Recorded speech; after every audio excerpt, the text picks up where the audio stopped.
Assalamualaikum warahmatullahi wabarakatuh. Nama saya Fia Afkarina, NIM E 2019-1200 dari Perbankan Syariah 4.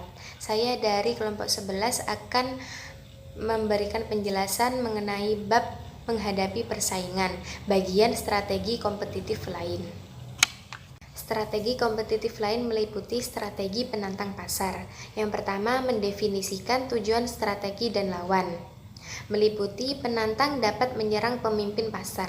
Strategi ini beresiko tinggi, namun memberikan imbalan yang tinggi dan masuk akal bila pemimpin pasar adalah pemimpin yang palsu yang tidak melayani pasar dengan baik. Bidang yang harus diteliti adalah kebutuhan konsumen dan ketidakpuasan konsumen. Yang kedua, perusahaan menyerang perusahaan-perusahaan yang besarnya sama, yang kurang berhasil, dan yang kekurangan dana. Dalam strategi ini, penantang pasar dapat menyerang perusahaan yang memiliki produk tua, yang mengenakan produk berlebihan atau yang tidak memuaskan pelanggan. Kepuasan konsumen maupun potensi pembaruan perlu diteliti dengan mendalam. Yang ketiga, perusahaan menyerang perusahaan-perusahaan regional yang lebih kecil, yang kurang berhasil, dan yang kekurangan dana. Beberapa perusahaan besar tumbuh menjadi kuat tidak hanya merebut konsumen dari pesaing, tetapi juga dengan melahap perusahaan-perusahaan kecil lainnya. Untuk strategi penantang pasar yang kedua adalah memilih strategi penyerangan. Itu meliputi 5. Yang pertama, serangan frontal. Penyerangan mengerahkan kekuatannya tepat berhadapan dengan lawan.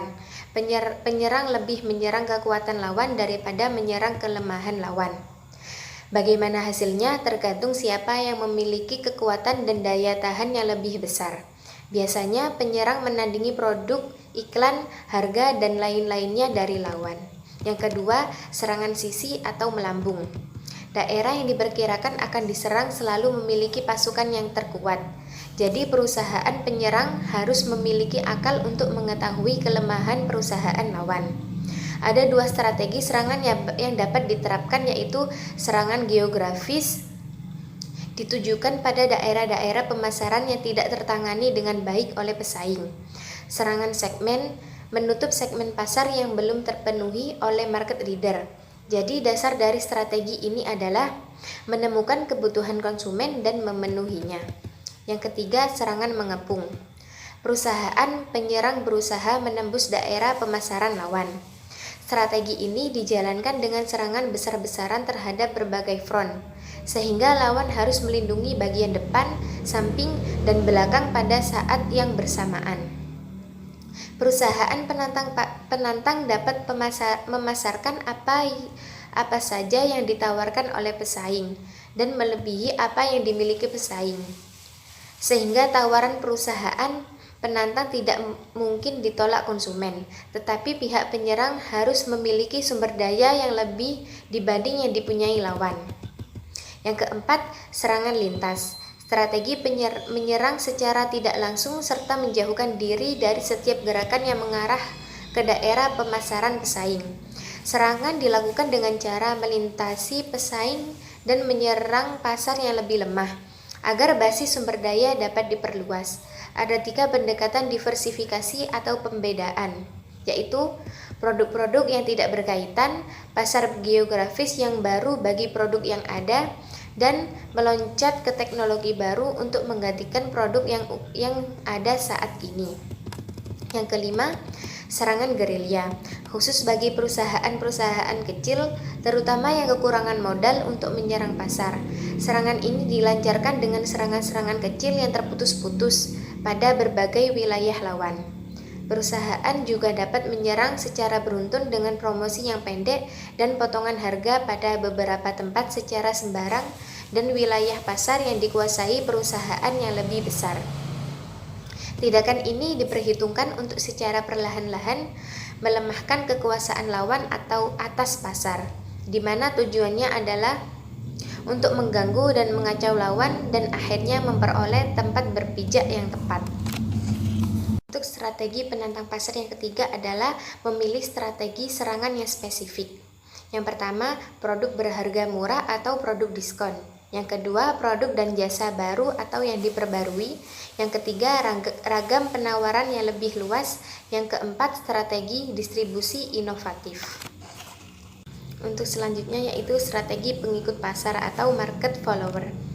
Pengertian dari pengikut pasar adalah perusahaan nomor 2 yang memilih untuk tidak menimbulkan gejolak, biasanya takut mengalami kerugian yang lebih banyak daripada mendapatkan keuntungan. Ada 4 strategi yang dibedakan. Yang pertama, pemalsu. Pemalsu peniru produk dan kemasan pemimpin dan menjualnya di pasar gelap atau melalui penyalur yang tidak memiliki reputasi. Yang kedua, pengklon atau cloner. Pengklon mengemulasi produk, nama, dan kemasan pemimpin dengan sedikit variasi. Yang ketiga, peniru.